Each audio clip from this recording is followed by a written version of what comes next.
Now, according to my latest information, Mr. Wilson is, I think, still at the palace. He got there just after 4 o'clock. He would still be there, I think. He has his wife and most of his family, father, sister, sons, they're all there with him. I think they're waiting downstairs while he is upstairs with Her Majesty. He is in the act at this very moment of becoming Prime Minister. And now that he is becoming Prime Minister, I suppose that he's going to be judged in very different terms from those that were applied to him just as leader of the opposition. Let's look now, for a moment, at the stages of his earlier career, which led him, first of all, to the leadership of the Labour Party, and then to number 10 Downing Street. John Morgan reports. For over a century, the Labour leader is perhaps the first premier with a Yorkshire accent. Apart from his talent for tinkering with machines, which he still indulges in with his family at his home in the less fashionable part of Hampstead, what are his qualities, this most powerful figure in the land? Is there anything to be said for his critics who accused him of being too clever, of lacking heart? But first, where did this extraordinary progress begin that today led to number 10? He was born in Warnford Road in Cowlersley, Huddersfield, at number 4. It was a very mixed neighbourhood. The Wilsons lived in a lower middle-class district. Then, as now, an area with many shades of socialism. The very young Wilson looks remarkably like the older Wilson. The family and his elder sister remain very close. When he was 8, his father took him to London and with uncanny foresight took young Harold's picture at number 10. But the family's home constituency was Colne Valley, with its dramatic political history. Grayson, the revolutionary socialist, and then Snowdon were young Wilson's heroes, even at the council school. A friend in the elementary school with him remembers a different Wilson. Well, Harold was an efficient, methodical, ambitious young boy. He could have succeeded at anything. I remember him well on the sport field. In this yard, we played many times at football, and he was a very good goalkeeper. I was centre forward for this school, and had a pretty good shot in those days, but Harold brought off many spectacular saves. As a Yorkshireman, Harold was a very good cricketer. He was very methodical about this too. At an early age, he learnt to spin the ball.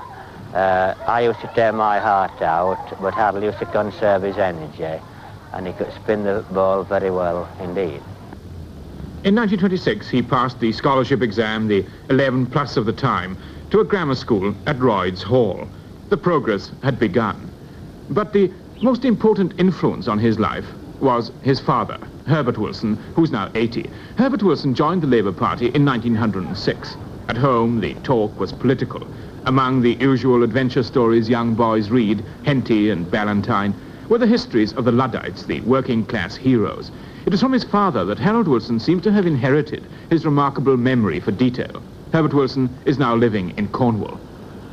Early 1926, just about the time of the general strike, his mother took him to Australia to visit her family who had left England some years previously. They went by boat, the first boat that sailed after the general strike, and they were there for about five or six months. And while Harold and his mother were in Australia, there was a state opening by the governor of West Australia. Of course, my brother-in-law got tickets for the two, and Harold was very, very much impressed with it and was asking questions about this, that, and the other for a very long time. Not only of his uncle out there, his grandfather, but me when he came back in the following Christmas. He was very interested in it indeed. Now, the Legislative Council, of course, is the upper house of the legislature, and the members have the title of honourable. And Harold was always pleased to address a letter to his uncle, the Honourable Harold Seton. In 1930, the world was somewhat shattered, mine in particular, Harold had a very severe attack of typhoid fever, which he was in critical condition for weeks. With careful nursing, he came round. Just when he recovered, I became unemployed at the works I was at, owing to political questions, national political questions, not personal, but national.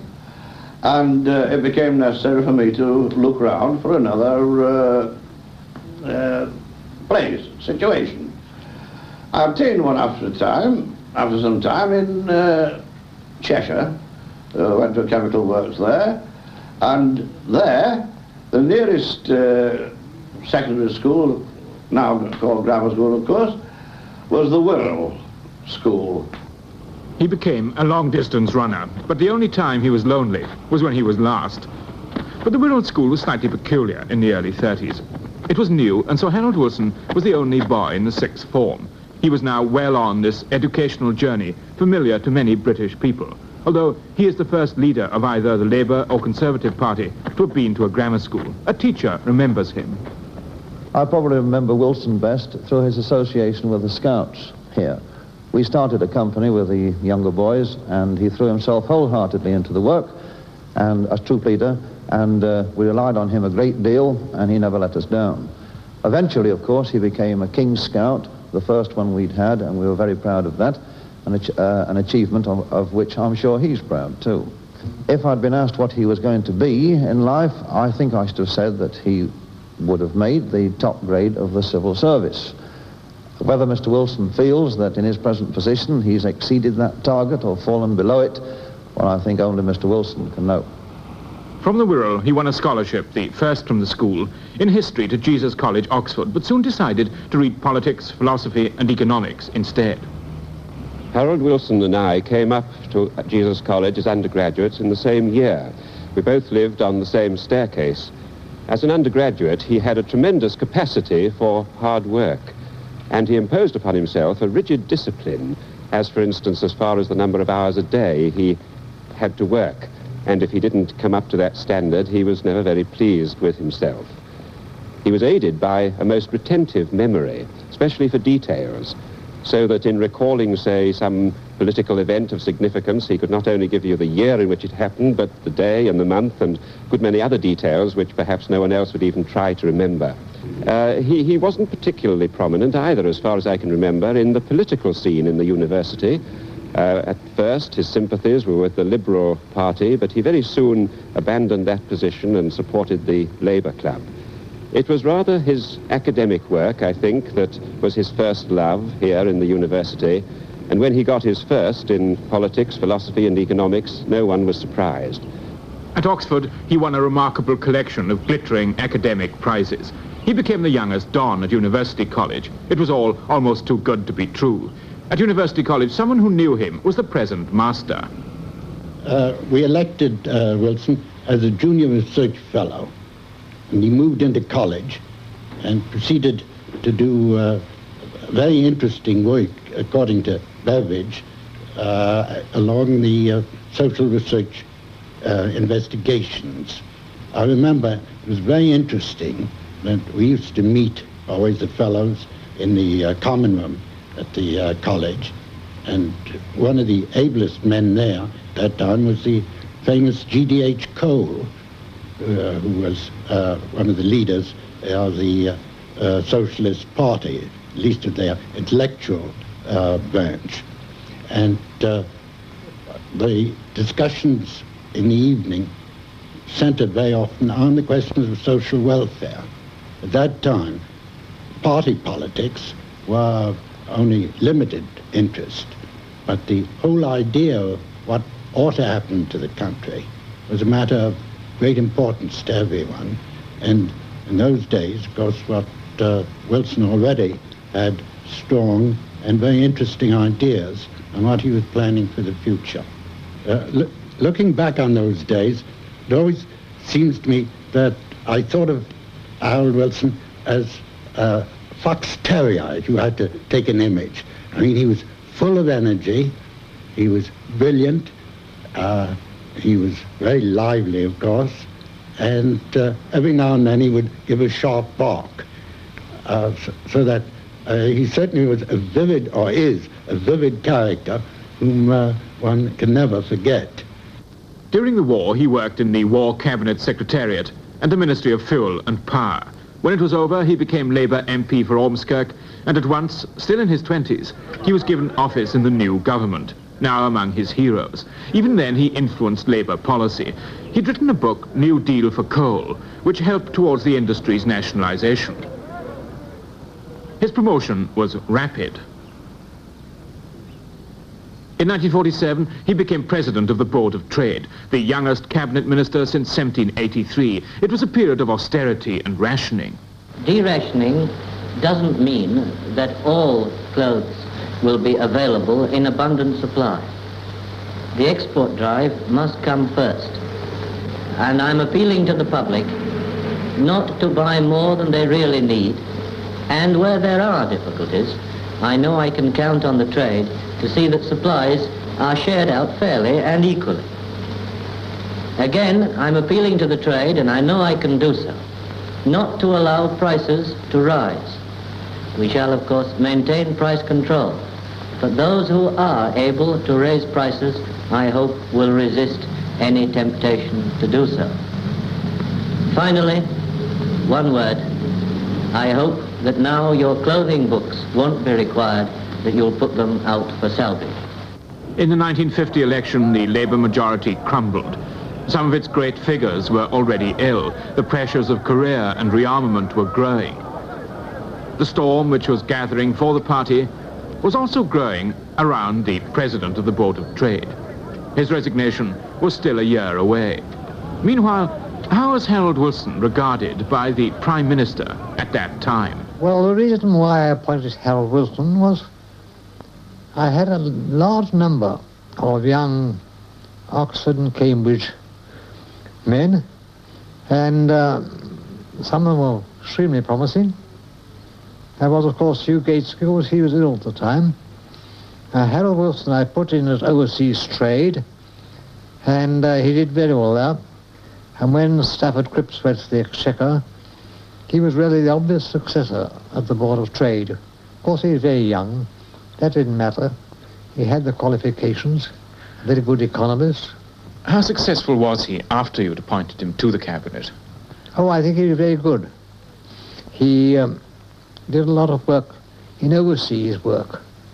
There was a forming of GATT, you know, the General Association for Trade and Tariffs. And then I sent him off to Russia. He was very successful in dealing with Mikoyan. Mikoyan said, you see, it takes a Yorkshireman to deal with an Armenian, which is high praise. And he had an amusing time there. One time he played a game of cricket in the woods there and made the Secret Service man field. It was quite new for a Russian. Lord Attlee, did your view of Harold Wilson change after he'd resigned with an Iron Bevan from your government? No, I thought it was a mistake, but he was young and he was influenced by Nye Bevan, who of course was a very attractive personality. I thought it showed a certain immaturity of judgment. Did the resignation decide you to go to the country earlier than you might have otherwise? It was one of the factors, but one of the factors as well at that time, I think. The difficulty was really in the House of Commons was a very, very small majority, a number of rather sick and ailing members, and it was getting pretty intolerable. What kind of Prime Minister do you think he'll make? I think he was very good. It was with the premiership in mind that Labour chose Harold Wilson as its leader after the death of Hugh Gaitskell. His job was to unite the party. The ex-Bevanite moved to the centre. But it was at the Scarborough Conference in 1963 that Harold Wilson first and convincingly demonstrated his command of his own party. Would he make a speech that would dominate the Assembly, that would set the tone for the coming election year? It was one of those rare, dramatic, high moments in political life. Wilson sat late into the night writing his speech. It was a triumph. Mr. Chairman, let me conclude with what I think the message of all this is for this conference.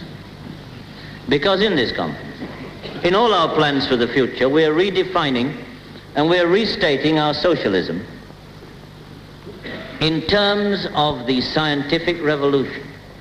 But that revolution cannot become a reality unless we are prepared to make far-reaching changes in economic and social attitudes which permeate our whole system of society. The Britain that is going to be forged in the white heat of this revolution will be no place for restrictive practices or for outdated methods on either side of industry.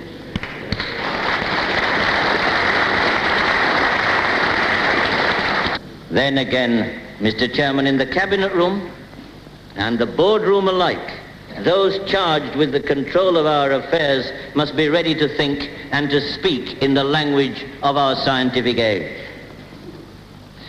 For the commanding heights of British industry to be controlled today by men whose only claim is their aristocratic connection, or the power of inherited wealth, or speculative finance, is as irrelevant to the 20th century as would be the continued purchase of commissions in the armed forces by lordly amateurs.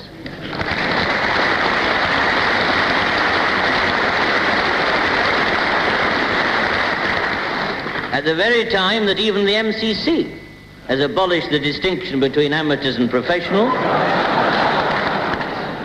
in science and in industry, we are content to remain a nation of gentlemen in a world of players.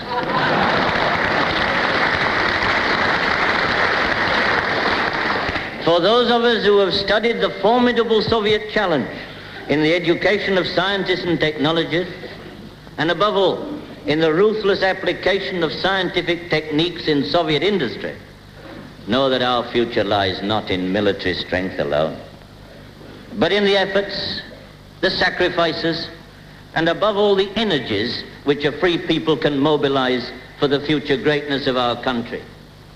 Because we are democrats, we reject the methods which communist countries are deploying in applying the results of scientific research to industrial life.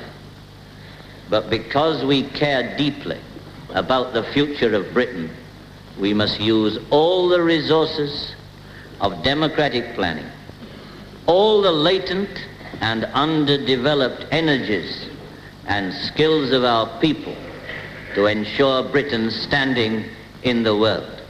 That is the message which I believe will go out from this conference to the people of Britain and to the people of the world. A year later, the election campaign was at its height. Our cameras and Robin Day looked at one day in the life of the Labour leader in the last critical days of the struggle for power. Saturday morning, just before 9 o'clock, in Mr. Harold Wilson's Glasgow hotel suite, after a breakfast of finnan haddock, poached egg, orange juice and strong tea. Mr. Wilson studies gratifying front-page reports of his speech in Glasgow the previous night.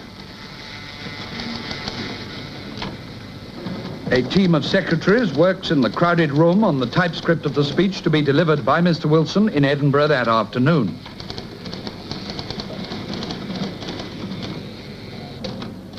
Mrs. Wilson joins her husband in the discussion, together with John Harris, Labour's publicity director.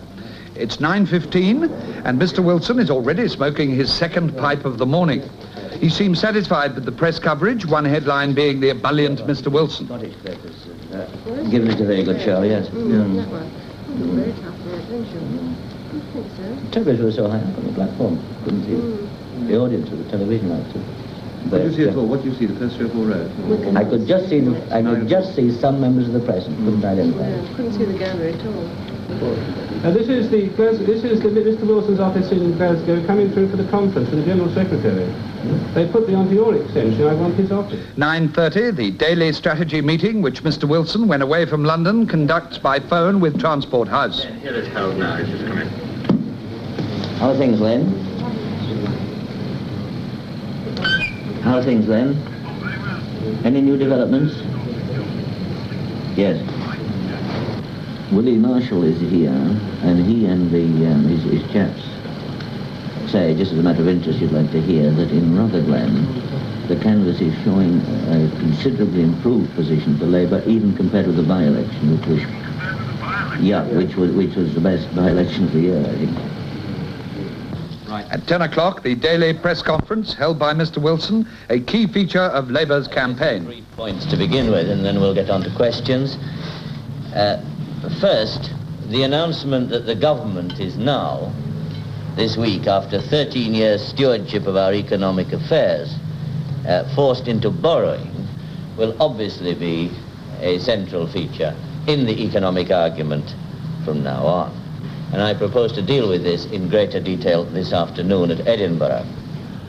After lunch in the street outside his Edinburgh hotel, a crowd gathers to give him a warm send-off to his afternoon meeting. Mr. Wilson's campaign technique concentrates on a limited number of long, detailed speeches to inside meetings, in contrast to the Prime Minister's preference for a large number of short, simple, whistle-stop speeches to open-air crowds.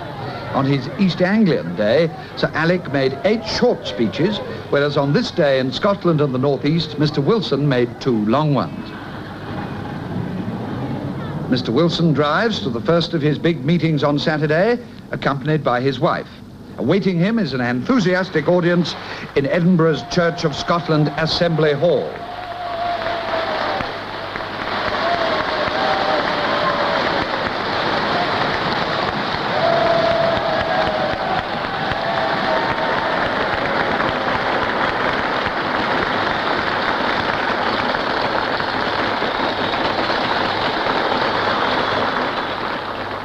Months ago, I was here in Edinburgh. I warned the country then that the Tory election boom would run into a trade crisis this year. Sir Alec Douglas Hume that same week was in Glasgow, scoffing at our warnings, telling us there would be no crisis, and saying, with that unique authority he commands in economic matters,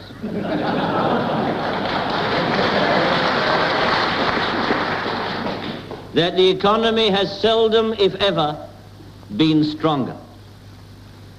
What they're trying to do is to gull you into putting them back into power on the basis of 3 months' sunshine.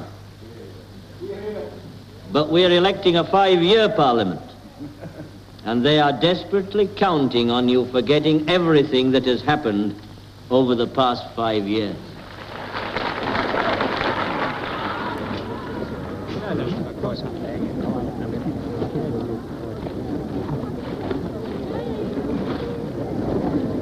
4 o'clock, Mr. Wilson finds his Edinburgh audience waiting to cheer him on his way.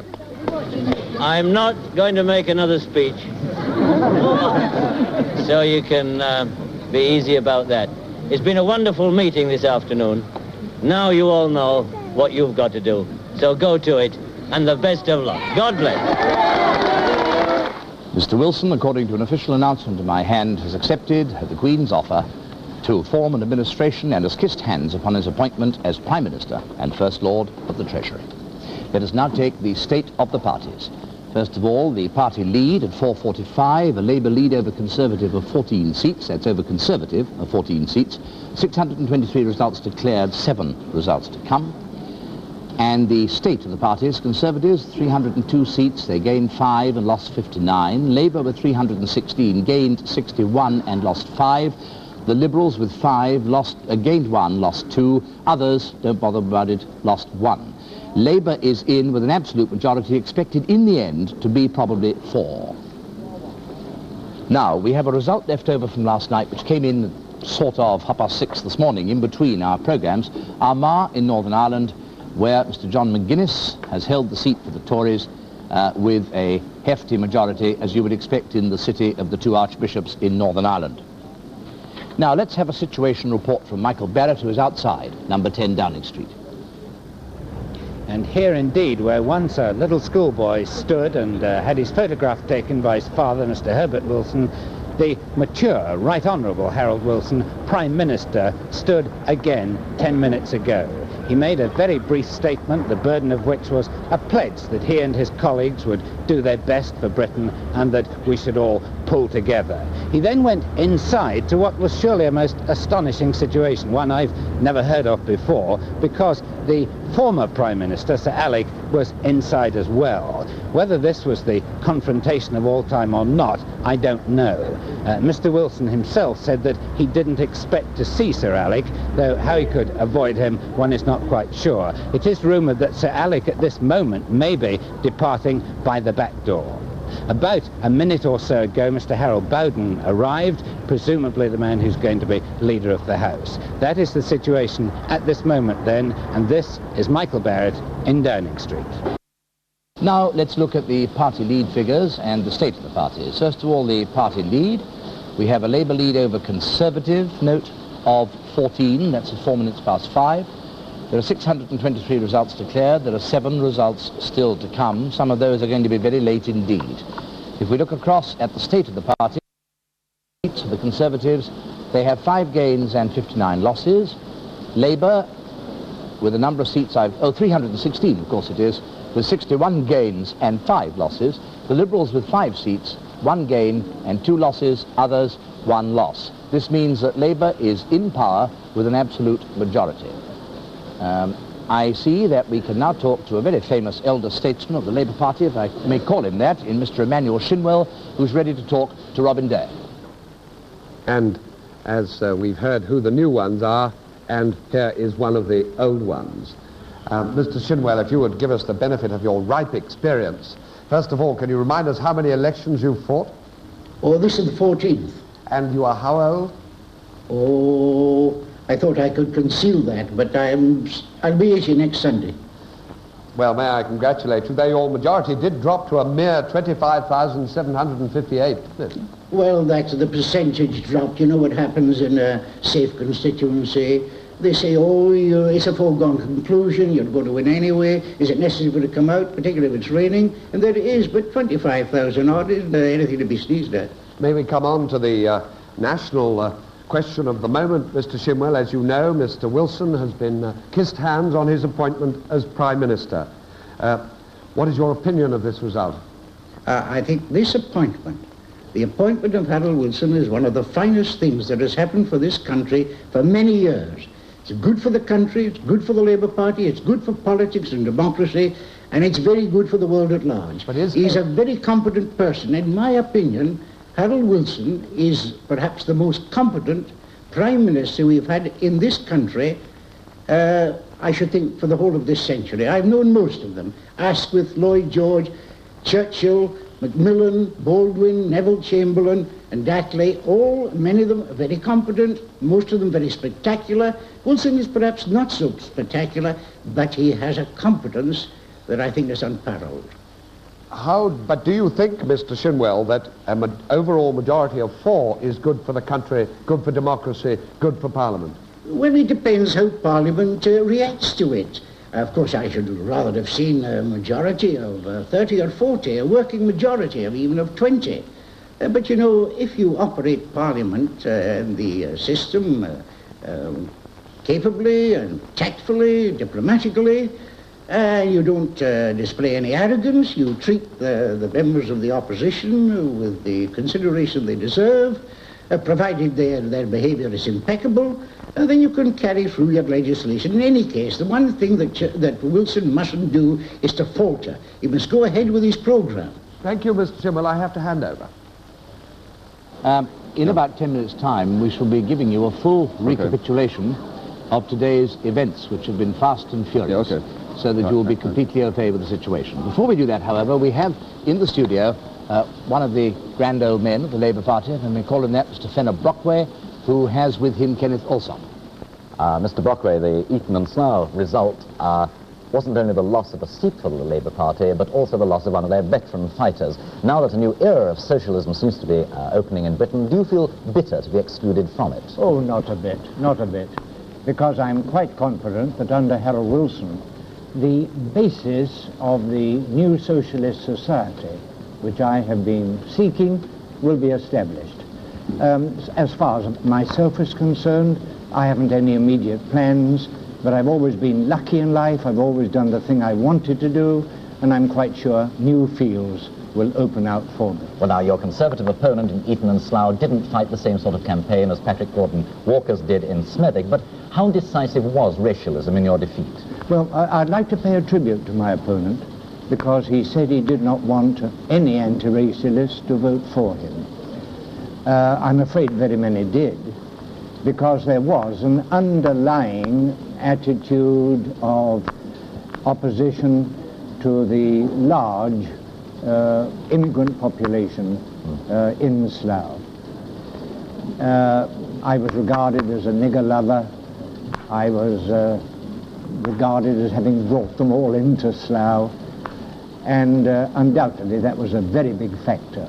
Yes, well, racialism and colour prejudice hasn't until now emerged ever as an election issue in this country. Do you think it will die down now, or do you think it will remain as a permanent factor and even grow? I think it will remain as long as the housing problem remains.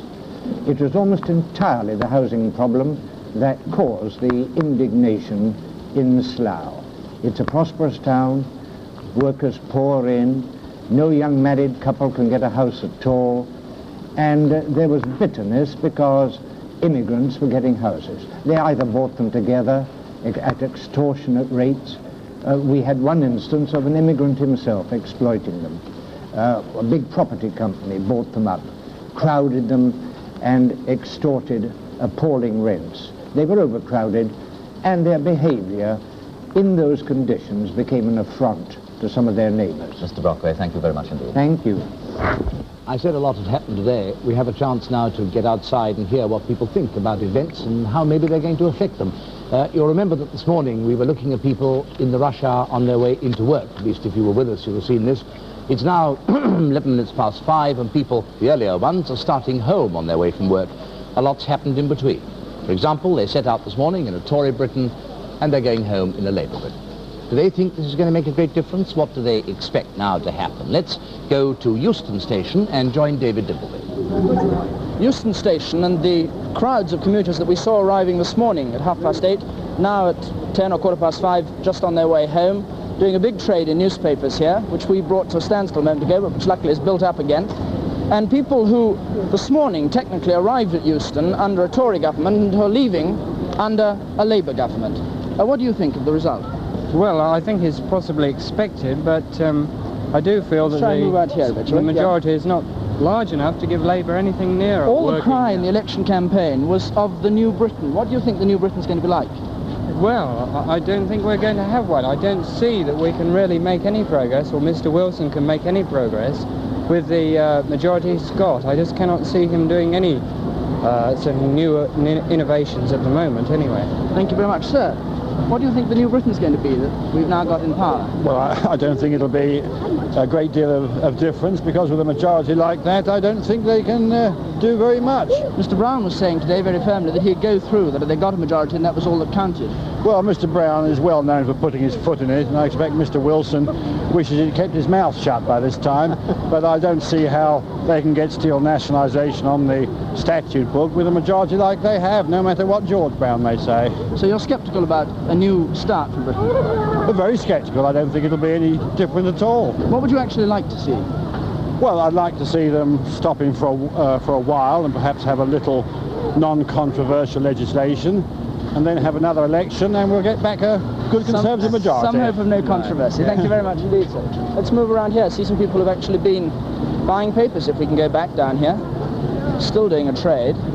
Let's catch the man just about to buy a paper over there. Sir, what do you think of the new government that's just come to power? I haven't given it any thought yet. They came in on the grounds of a new Britain. Do you think there's going to be a new Britain? Possibly.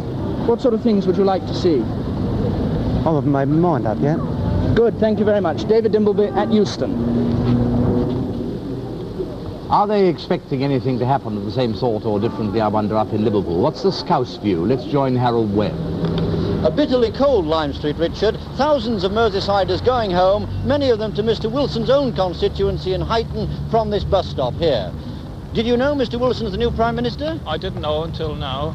What do you think about the news? The last I heard was it was 31 ahead, and I haven't heard the results since then.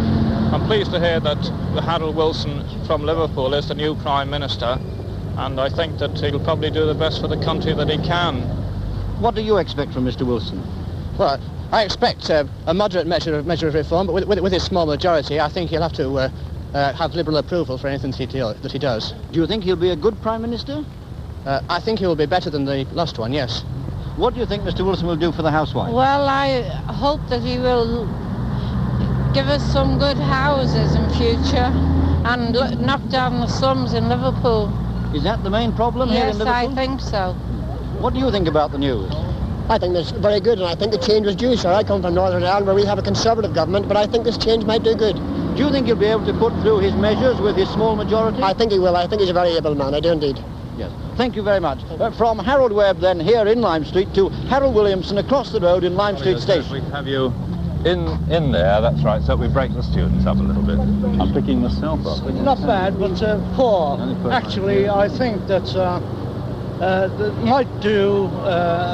Mr. Wilson might think to have a re-election to get a bigger majority. What do you think lost the Conservatives so many seats? Well, racism and high rents and high ground rents and what have you. And what do you feel about the new government? Well, I think it's good. I've been a trade unionist 45 years, and I think they will do things. They're very sincere. I think Labour government will do something. What about you, sir? What do you feel about Labour's successes? Well, I really think that the right man for the job is Mr. Harold Wilson, and we do really want a change of government. Now, I think Mr. Harold Wilson is a very, very sincere man, and also that he'll keep his promise to the... Harold Wilson from Lime Street Station. And what are they saying and what are they expecting down in South Wales? We go to Cardiff and join Trevor Philpott. Now, when you went out this morning, it was a Conservative government. Now, you're going back in the evening and it's a it's a Labour government. Will this make any difference to you personally? Well, yes, I think clothes, for a start. Women's clothes will be dearer. Clothes and goods in shops generally will become much more expensive because we won't be importing so many things. And I think things will tighten up altogether, the cost of living. And, of course, people with investments. You think investments will go down and we shall have less in the shops. What do you think, sir? I hope that with a narrow majority like this, we shall see some electoral reform which will give the parties, other than the Labour and the Conservative Party, a chance, which by reason of the electoral broadcasting and television ban this time, they have not had. You're thinking of the Welsh Nationalists? I am indeed. Now then, what about you? I don't think there is any difference to me. The whole group of students here. What about you? They're all the same. It's no different. Won't affect me at all, no. It won't affect me at all at the moment. After 13 years, I think it's time for a change anyway. No difference at all. Well, I wonder what we're voting for over there. Now, what about you, sir? Well, I don't think it is time to change, because I think we've been very lucky under the Conservative government, and I think we'll be a damn sight worse off under the Labour government. What about you? Do you think it'll make any difference to you? Well, I'm hoping it will. I hope for an arterial road system in Wales that'll make a tremendous difference, and I hope for improvements in the university grants and research grants. And what about you, sir? Well, it won't make any difference to me immediately. In the long term? In the long term, I hope that the government will settle down, whatever government it is. I wouldn't like to see another election in 12 months. I think it's important that we settle down quickly. Thank you very much indeed. And we finish on this little chap who I don't think has any comment to make either. This is Trevor Philpott in Cardiff. Good night. He's scared to death for the whole thing. The time being just after 5:15, it may well be, I think, that many of you have only just got near a television set because you've been doing a decent, honest job of work all day. So have we, in a sort of way. You might like to see the state of the parties and the situation on the scoreboard. Here's the party lead at 5:17. Labour has a lead over Conservative, note, of 14 seats. The results declared 623, results to come 7. Some of those 7 are going to be pretty late, I think. Now, to look across to the actual state of the parties, Conservatives have 302 seats, they've gained 5, they've lost 59. Labour have 316, a very important figure. They've gained 61, they've lost 5. The Liberals have 5, have gained 1 and lost 2. The others have lost 1. This means that Labour has an absolute majority and is in power. Here is the likely majority at the end of everything. According to our computer calculations, this again is a figure. Labour's likely majority over the Conservatives, 12. Now, you may also, if you have only just joined your television set, feel it useful to have a recapitulation of the main events of today, which have been very fast and furious for about the last 10 hours. So let's start a general summing up of everything that's gone on by joining David Butler. Well, if you were hardy enough to be watching our television set at 4 o'clock this morning, we were saying that it looked as though Labour might have 319 seats, but all depended on about 15 marginals coming in today. Well, it's been an enormously tense day watching these marginals. Where they're going to tip over, weren't they? They largely concentrated in East Anglia, and this was the area we were concentrating on. Was there going to be a big swing in this area? Well, here were some of the results that we were watching for as the day went on. Brighton Kemp Town, they stuck last night, they had 3 recounts and they had another one this morning, and then Labour were in with a majority of 7, their first seat ever in Sussex. Inverness, well, we're still waiting for Inverness. Later this evening, that may make a difference to the party totals. The Conservatives may keep it. Torrington, the Liberals started the day with hopes of picking up several seats in the southwest, but then came the great disappointment that in Torrington, Mark Bonham Carter was still out by about 2,000, as in 1959. And then another disappointment for Liberals, North Cornwall, no change there, still a 600 majority against the Liberals. Then comfort for the Liberals, Bodmin. This was the last seat they had any hopes of winning in the southwest, and they did, and with a big majority. They moved from 2,000 behind to 3,000 ahead, and Peter Bessel looks like being the 6th Liberal MP in Parliament. Caithness, well, we're still waiting there, and that's an extraordinary 4-cornered race which might produce a Conservative, an Independent, a Liberal, or a Labour Member of Parliament to affect the final figures. Ealing North, like Kemp Town, that was counting overnight, got stuck after 3 recounts. Well, they had a 4th recount this morning, and the Labour candidate was in by 27 votes. And then comfort for the Conservatives. South West Norfolk changed hands against the swing, as it has in each of the last 2 elections, and the Conservatives changed a Labour majority of 78 into a Conservative majority of 123. And then the seat of all seats that we spent longest being tense about, because this might make the difference between the Labour Party having 315 seats, not a clear majority, or 316. They had a recount there, we were staying tensely, waiting for it, keeping on getting reports it was coming in. Finally, it did come in, and Christopher Rowland had just won it for Labour on a very small swing over to Labour. Well, there were other seats, we don't want to go through them all for you. You will see them all in the papers tomorrow morning. But all in all, it has been a very tense day. Labour looks bound to win one more seat. Western Isles has been there, a seat for them for 27 years, I think 29 years, and it's almost certain they will get that. They might get Caithness, so they might move up from 316, just a majority, to 318. They're fairly certain to move up to 317. The Conservatives might drop 1, 2, or even 3 seats, just possibly, on the results to come. The Liberals might still pick up 1 seat on the results to come. Now, Ian, how have you seen the day? Well, after all these hours of excitement, we have a new government, and let's just pause for a moment. This isn't just a question of Mr. In and Mr. Out. This is a changing of the guard. This is, after 13 years of one party, this is an entirely new set of men, new ideas, a new style of government, to borrow an American phrase. But they find themselves in a fantastic position when it comes to running the country. They say history doesn't repeat itself, but before my very eyes I am seeing it repeating itself, because this is exactly where we were in 1950. Then Labour had a majority of 6 after a general election, an overall majority of 6. I didn't think it would happen again in my lifetime. We have now got a Labour majority, an overall majority, even smaller, overall majority of 4. Now, there is this tremendous difference. In 1950, Labour had been in power already for 10 years. 5 of that had been in war. Many of their men were tired. Now they haven't been in power for 13 years. They're fresh. They're vigorous, therefore they will not want to throw in the sponge. They will want to govern, they will want to govern hard. But there is a liability here. They're inexperienced, therefore they will want time. Now this raises the question of what you can do with a majority of 4, an overall majority of 4. You can win an occasional individual vote in the House of Commons, but it becomes very difficult indeed to push through detailed legislation, particularly controversial legislation on things like nationalising, renationalising steel, nationalising urban building land. They may try and do it, they may be able to do it, but it'll tax their resources enormously. Their immediate programme, Harold Wilson, 9 Downing Street, first of all to form his cabinet, probably announcing it over the weekend, then the rest of his ministers during next week, at the same time drafting the Queen's speech, which will present the new government's programme for the new session of Parliament, of the first session of this Parliament opening on November the 7th. We face a terribly exciting, interesting, and I don't take the Jeremiah's view. I think this can be quite a constructive and vigorous period in Parliament. And now to continue the story, we go to Robert Mackenzie here. If you were with us long, long ago, by which I mean about 9:30 last night when we began this program, you remember that I said over this pendulum that in order to knock out the Conservative majority, the pendulum had to swing to about 3.5%. That is, between 3 and 4 people in every 100 had to change sides from Conservative to Labour since the last election.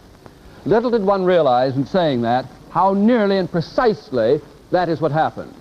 The swing is about 3.6, a hair's breadth over the swing necessary to knock out the government, but not enough to give an ordinarily stable majority, a certain majority of the kind of 23 on upward, which a swing of 4% would have given.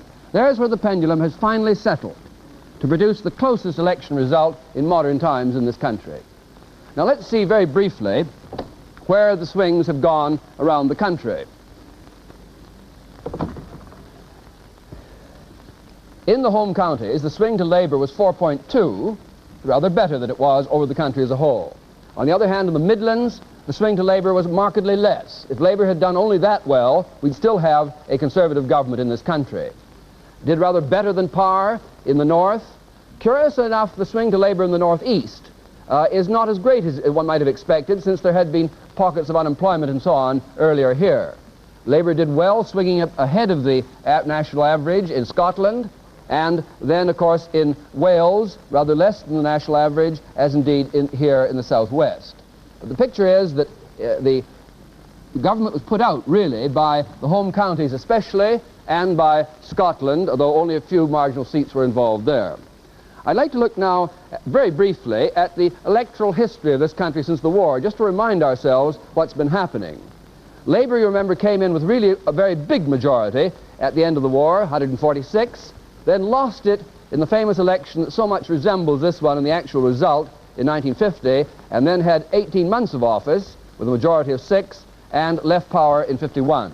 Then the Tories back in 3 stages, increasing their majority each time, a record without parallel in over a century of a party being in office that long and each time increasing its majority. They've now lost the position completely, and Labour is back in with this tiny hair's breadth majority of that kind. Now, very briefly, to look at the story the way it came in on the night. This curious beginning with Tory hopes high when Billericay seemed to suggest they might be going to win the election. Labour quickly overcoming and making a great spurt, as the industrial centres reported, and getting well ahead. But not as well ahead as this kind of situation always requires for a working majority. Something like 67 seats ahead on the night, but we knew from previous experience there would be a great lunge back to the Conservatives on the second day. And the Conservatives on the second day began to pick up as the rural areas came in and so on, and closed the gap until we had this final breathtaking finish with a majority, as we now expect, of 4 for the Labour government now taking office. One final word about the public opinion polls who've had the mickey taken out of them a good deal in the past, and yet really have come up with, on the whole, a very creditable result when you look at their final prediction just before the election began, before the voting began. The 2 best-known polls, NOP in the Daily Mail and Gallup in the Telegraph, each produced slightly more promising figures for Labour than in fact occurred on the night, but very close to what actually happened. 3.75% against 3.6, 4% a little higher, each of them raising Labour's hopes a little higher than the events were to justify. Research services came out on Sunday. They seemed to be suggesting on their national figures a Conservative win, but there were 4 days, after all, before the election day. Express was much more optimistic for the Conservatives, but the 2 best-known polls have produced results which are very creditable in relation to what actually happened. So finally, we are now in the position of the opening of a new political era. I don't think it can be anything but fairly turbulent. All the problems of a new government facing new problems would be there in any case. But to face the kind of problems this country now has to deal with, with this tiny majority is going to require the greatest measure of ingenuity and imaginative skill in leadership which any political situation in peacetime has ever presented a new prime minister. Therefore, I think it's impossible to guess what this next the months and years ahead are going to bring. But one can be certain it's going to require, as I say, a very high level of skill if the new government is to deal with the tremendously pressing problems that are now on the agenda. I just have a note in my hand saying that Fermanagh and South Tyrone, the Ulster Unionist has held the seat. There is no change. I'm sure that's entirely expected. The count's been going on a long time. And anyway, that's a result we'll get confirmation of presently. That's one of the 7. Incidentally, to try and date or time the other ones we're waiting for, Ross and Cromarty, these are all very far flung. Ross and Cromarty expected in fact any time now. I thought that was it when it came in. Caithness and Sutherland, further up still, the top end of the country, not until about 7 o'clock. The Western Isles, about 9:30 tonight. Argyll and Orkney and Shetland, there's Joe Grimmon's seat, leader of the Liberal Party, and Inverness, now probably tomorrow. In the case of Inverness, it includes a lot of islands, and I'm wondering whether possibly the weather's a bit rough up there, and it's held up the boat, and that's held up the ballot boxes, and there you are. Fermanagh and South Tyrone just come in, no change. We've been talking, my colleagues have just been talking about when we came on the air, you know, well, when did we say? 9:25 last night, and we've been at it almost ever since. Time has gone by, and in that time, in that 20 hours, whatever it is, a fabulous amount has been happening in the world. Who would have thought that in one short period you would get together the pushing out of Mr. Khrushchev, one of the world's most powerful men, one thought, the sudden explosion of an atom bomb by communist China, which announces itself now as the 5th nuclear power in the world, and, no, I don't classify it in the same way necessarily, Labour winning the British general election. All these things have happened in one short period of time.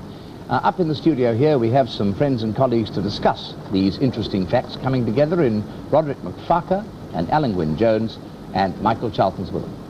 Well, we've known about the bomb, Rod, for a long time, that China was making one. I mean, today it was exploded. Now, what difference is there in this? What significance? Well, I think it does make some difference, and it's terribly important politically. You see, some people have argued that China is not going to bother about the bomb because she's involved with developing the country economically.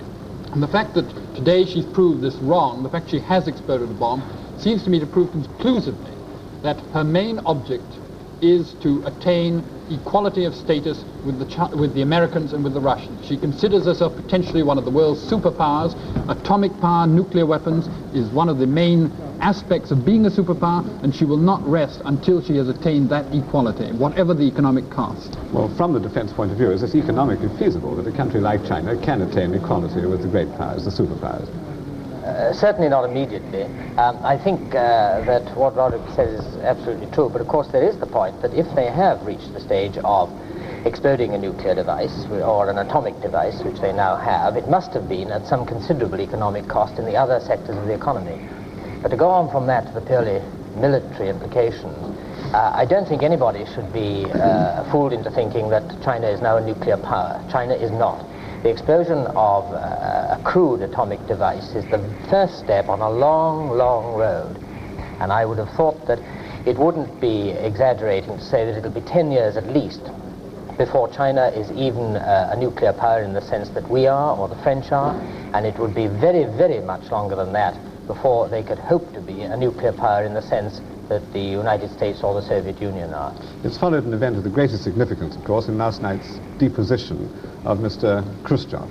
How are the relative, how's the relation between the two been affected by this? Well, my own feeling is that one of the major reasons, not the only reason, but one of the major reasons why Mr. Khrushchev has been removed, because it seems apparent that he has been removed and not just retired of his own accord, is that the new leadership of the Soviet Union, while being Khrushchev's men in the sense that his general policies they agree with, have been alarmed at the vigor with which he's pursued the dispute with China. And they perhaps felt that while sticking to Russia's own guns, they should have not led to the stage that they're going to have a conference in December which may lead to a formal split. Now, I think that the removal of Khrushchev will be regarded by the Chinese as a tremendous victory for what they've been saying, because they have said repeatedly it is Khrushchev himself who is leading this attack upon us. And they, I think, will make conciliatory gestures. And I think armed with one explosion, however unimportant militarily it is, as Alan has pointed out, is terribly important politically, because it symbolizes again for anyone who's doubted it that China means to make herself equal. Now, from what is known, do you feel that some people may be thinking that with the removal of Khrushchev, that this is a rapprochement between China and a Stalinist group within the Soviet Party? If they're thinking that, I think they'd be wrong. I think the facts of the matter are that Khrushchev has been removed, and we've heard today that some of his immediate entourage has been removed. Ajabert has gone, for example. What this means is, I think, that there will be a certain softening of the attitude towards China, because, as Roderick McFarquhar has just said, the great argument against Khrushchev has been his hard line against China. This is bound to have a reaction, however small, vis-à-vis the West. The attitude towards the West is bound to harden slightly. I believe it would be quite wrong to think that we are now going to be faced again with a monolithic communist threat. It would be wrong to think, for example, that the Russians are going to help the Chinese to develop their nuclear missiles. So what effect on things like the Test Ban Treaty and this atmosphere of détente that we've been Well, can I just elaborate on that and take up this question? It seems to me that, as I said just now, the new leadership, they're not any Khrushchev men, but they're men formed by the Russia which they rule, which is a country which, for various reasons, particularly economic progress, has lost revolutionary vigor. It's not going to be a country of the same dynamic anti-Western impulses as China. And I think that the reason why the men have removed Khrushchev, if that is what they've done, is because they've regretted not his general line, but his erraticness. The fact that he took a gamble over Cuba, the fact that he took a big gamble over China, the fact that he took a gamble over the Virgin Islands. Well, very quickly, you may have already heard or seen of the Republican Party's statement in the United States this morning that this must be a vote for Goldwater now in view of this unstable position, a socialist government in Britain, the Republican Party says, and an unstable situation in Eastern Europe. Now, what's your reaction to that? Oh, I don't think that's a sensible argument at all.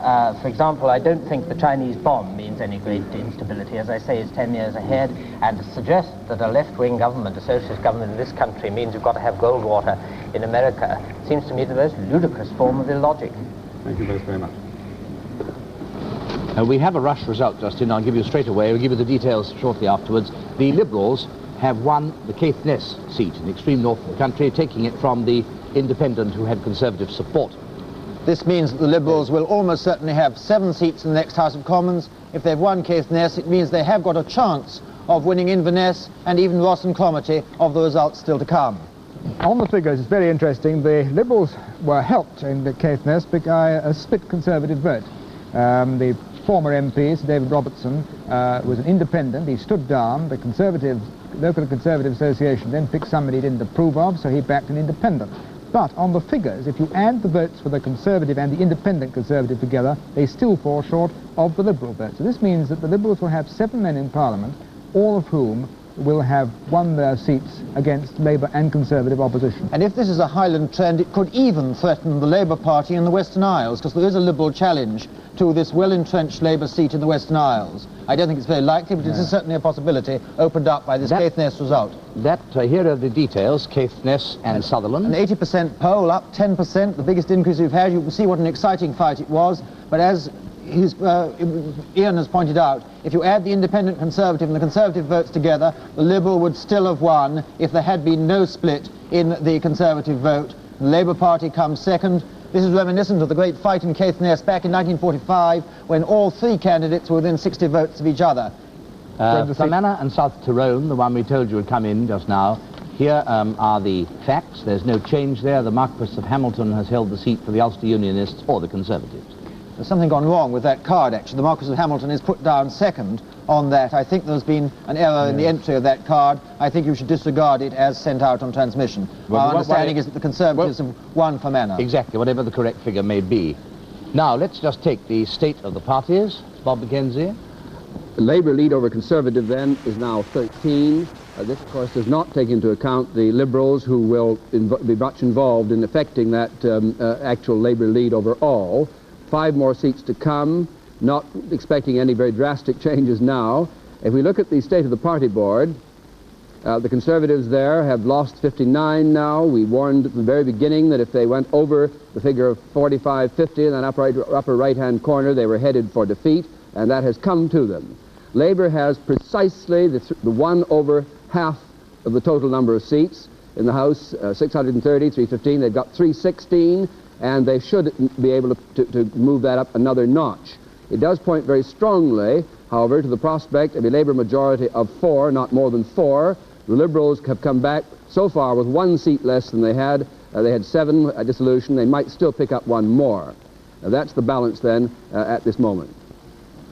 Just before we go on, 2 short pieces of news to keep you au fait with the political situation in London.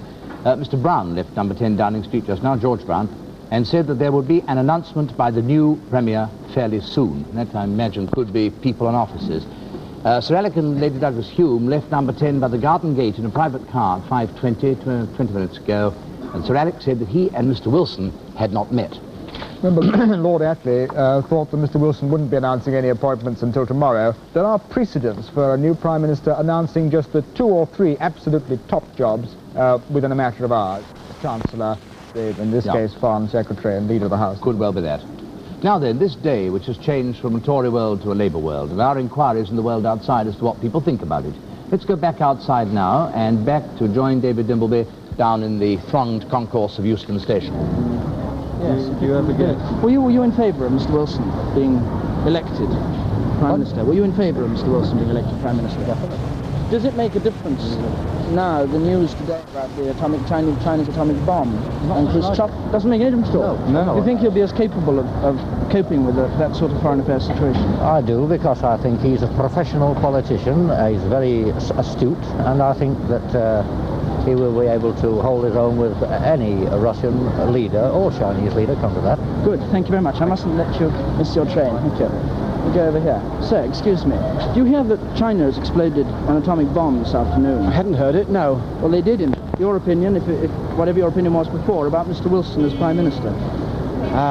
Yes, it probably would. Well, no, it doesn't change it, because my opinions are that we urgently need the deterrent, and I deplore any suggestion of giving it up at all. So you were against his foreign policy in the first place? Definitely against Wilson's foreign policy. Definitely. Thank you very much. Let me go back over here. Sir, excuse me. Were you a supporter of Mr. Wilson? Yes. Are you a supporter now that China has exploded an atomic bomb and Mr. Khrushchev has left the Kremlin? Oh, yes, still, I think so. Yes, I don't think it'll make any difference. I think he's got quite a strong foreign policy, and he knows how to deal with the Russians, I think. You think his way of handling foreign policy would be better than Hume's? Oh, equally as good, anyway. Equally as good? Yes. No worries? No. Sir, do you have any worries about Mr. Wilson, now that the foreign situation seems to have got trickier particularly this afternoon, with the atomic bomb being started by China? I don't think so. I think he can handle it as well as Hume. You think there's no difference between the two? No. Not worried? No, not worried at all. Can I ask you? Well, I think there'll be a difference, yes. Can you come forward a bit, sorry? What difference do you think it'll make? Well, if Mr. Wilson's being kept to his promises that he's going to get rid of the nuclear deterrent, I don't think it'll do the country any good now. I think we should keep the deterrent. Thank you very much indeed. David Dimbleby at Euston. Now we'll exchange that for Harold Webb on the platform of another station, Lime Street in Liverpool. Doddy, the one and only Doddy. What do you think of the election, Ken? Election? When is it? Well, it was yesterday. Is it? Was it? Oh, who won? The Socialists, didn't you know? Did they buy a job? That means Lloyd George is in again. No, a wonderful woman. No, wonderful woman. Mr. Wilson, Ken, he's at number 10. He's the new Prime Minister. No, not Miss Cilla Black's at number 10 with Old Man River. Yeah. Haven't you read your morning papers at all? Yes, I read the morning's paper this morning. I read the Nottingham Bugle and Tickle Times. And I remember they did say that there had been a 3.5% swing toward Edmunda Ross, on account of he's promised free maracas for all the over 80s. How do you think the new administration is going to make out in world affairs, Ken? Well, I think they've got a lot of problems, beginning right away, starting in Nottingham, actually, because they've got facing a severe crisis there. All the black pudding pickers are on strike at the moment. They want a penny a bushel more.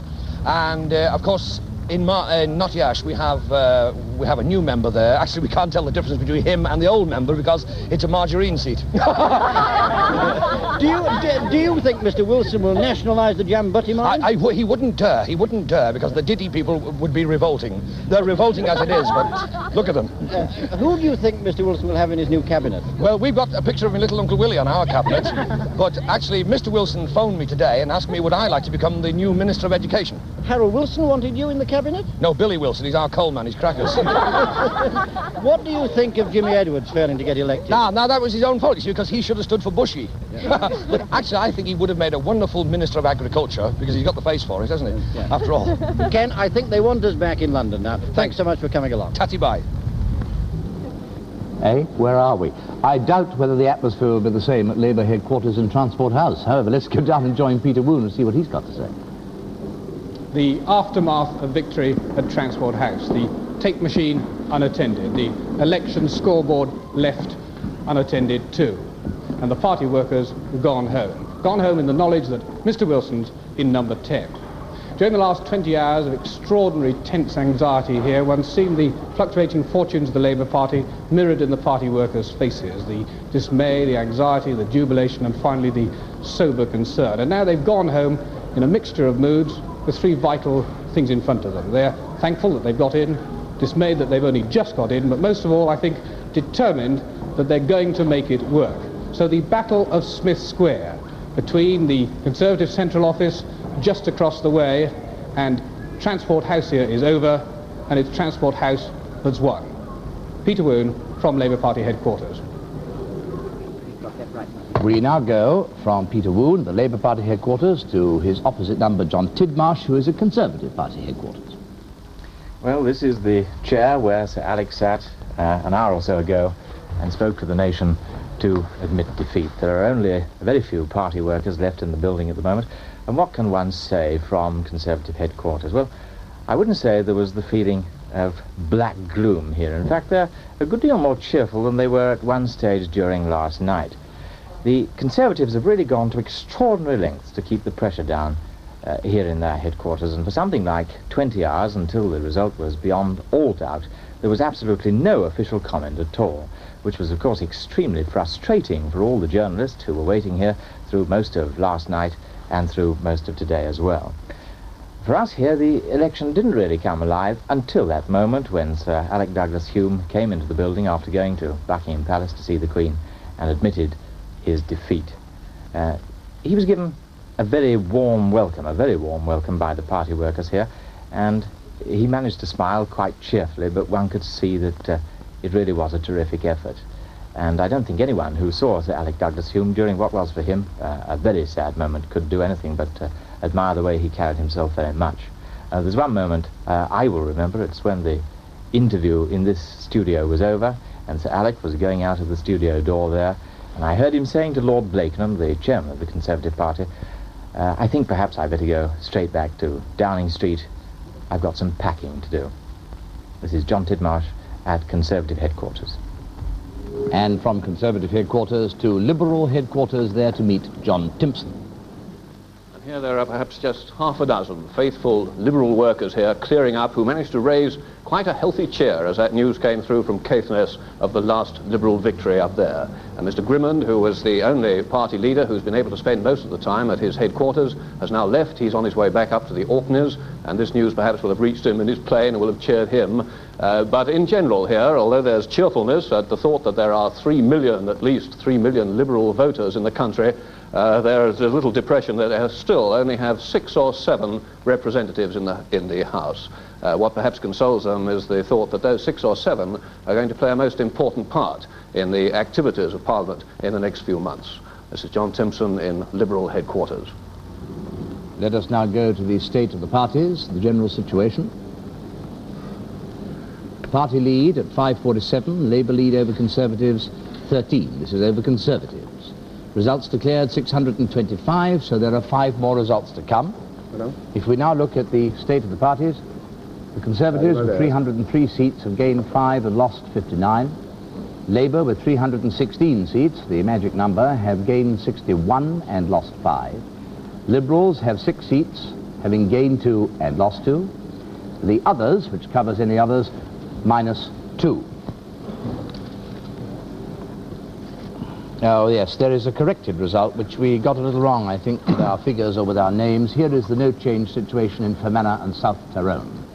The Marquis of Hamilton, a new candidate, has got in for the Conservatives in a seat that was held by the Nationalists, but now is very firmly Conservative. And the Northern Ireland Labour man only got 4.3% of the vote. far and away the lowest vote for any Labour candidate we've yet heard from.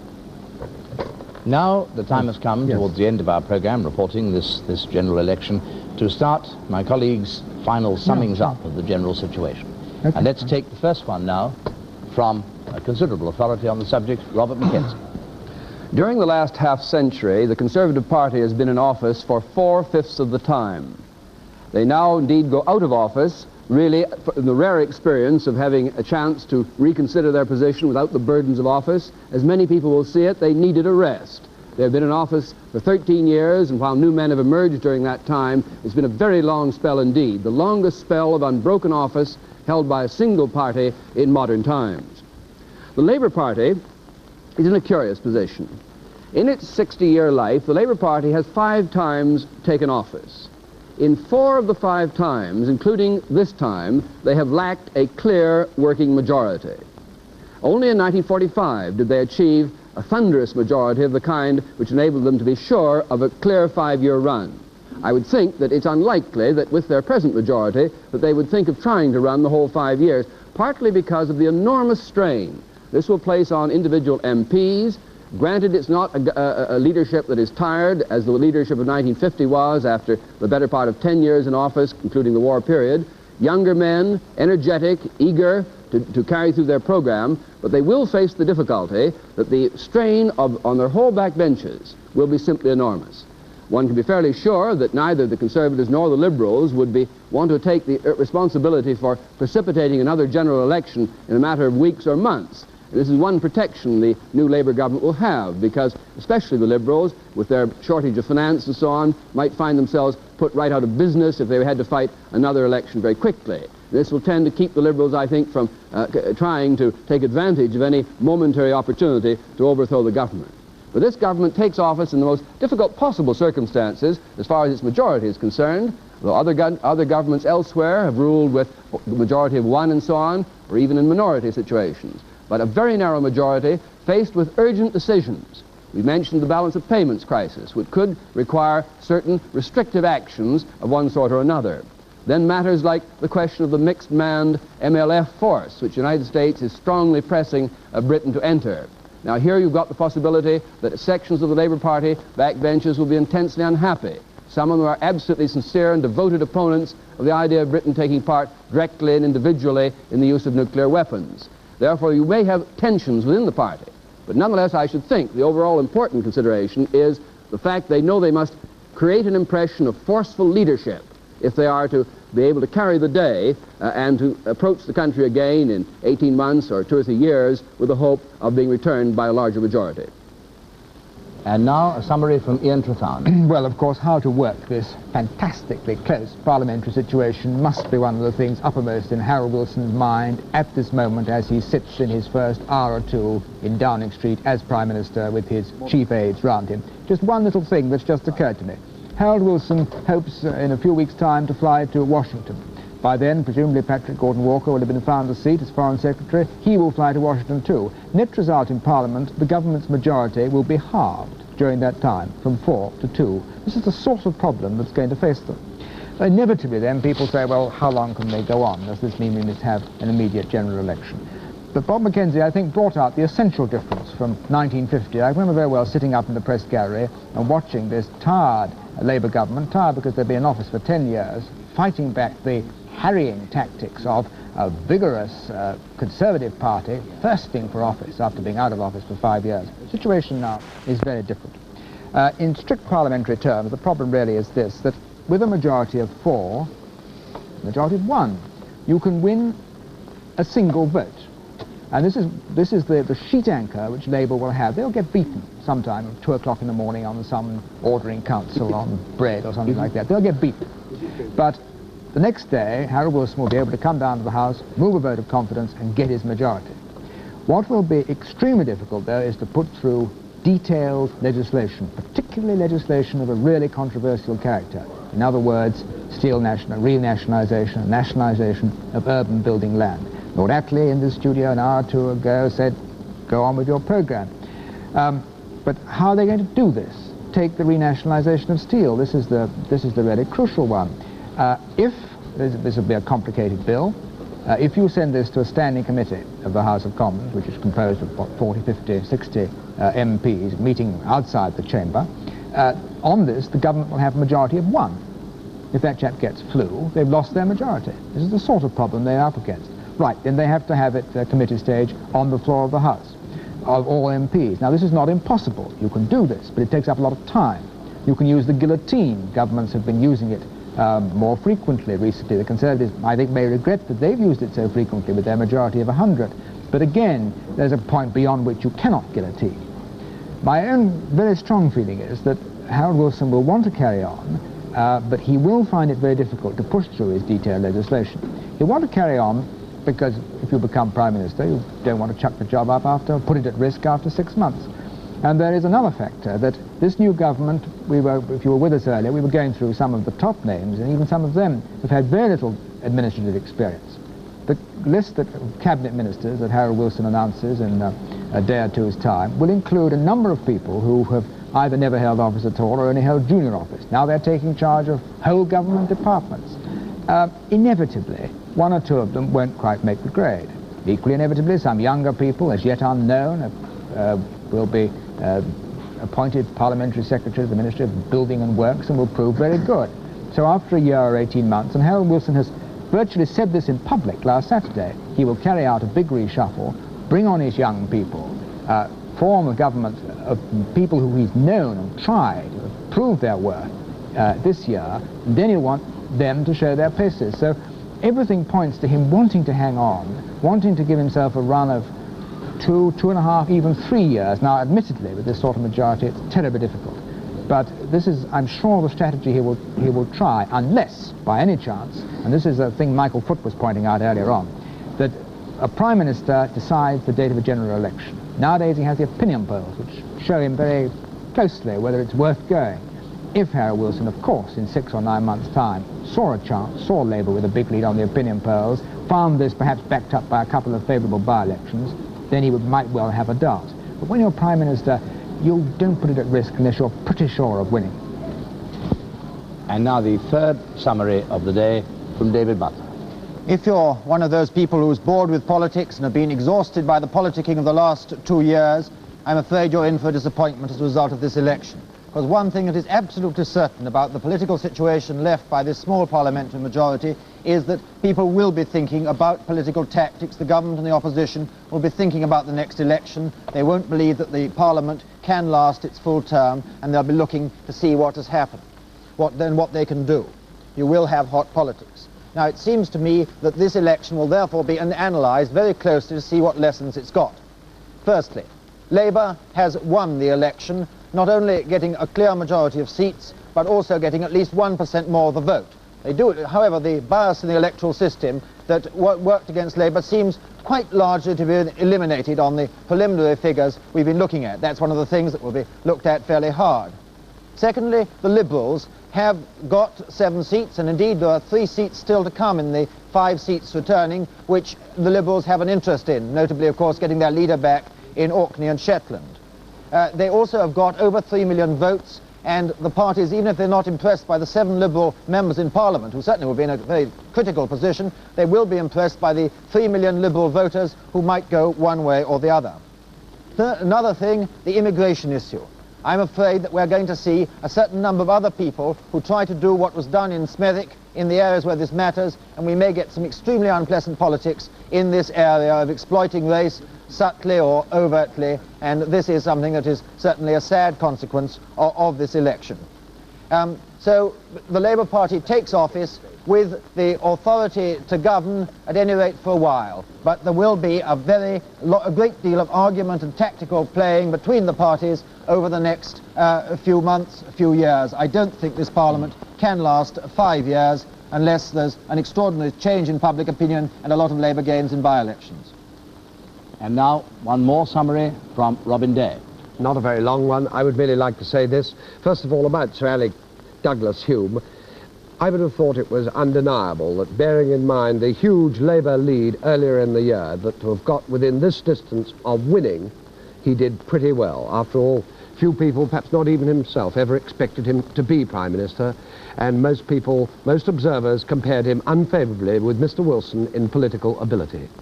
So, in a sense, he hasn't done too badly. And as to the difficulties which Mr. Wilson will be facing, well, of course, they are very great, as Ian Tharm was emphasising.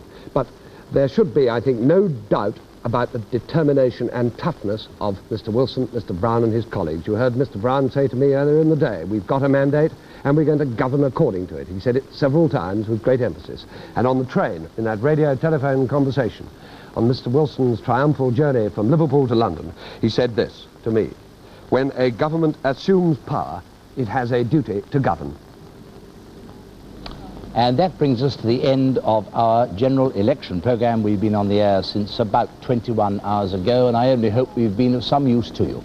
May I just tell you that at 8 o'clock tonight we have a special programme on the whole thing, and that is going to include the new Prime Minister, Mr. Harold Wilson, speaking to the nation for the first time.